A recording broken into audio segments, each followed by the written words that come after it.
اسمها ابتسام، لكن البسمة غابت عن أبويها شهرا ونصف عن وقوعها ضحية اغتصاب. لم يفضل الصمت خوفا من الفضيحة وبشر المتابعة القضائية باتهام شاب متدرب بروض للأطفال. دخلتها للطواليت، ملي خرجت سخفت لي، طاحت بقات كتغوت. شكينا بشي حاجة، طلعناها للسي اش او، شافها الطبيب قالنا عندها حالة اغتصاب.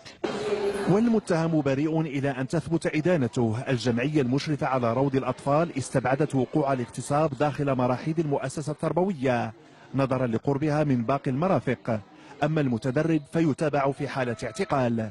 كنطلب من الله والقضاء هما اللي يبينوا الحقيقه، والله ياخذ الحق ذ ولدي ودك البنيته، ماشي المجرم يكون مازال على برا وولدي يخلص على المجرم.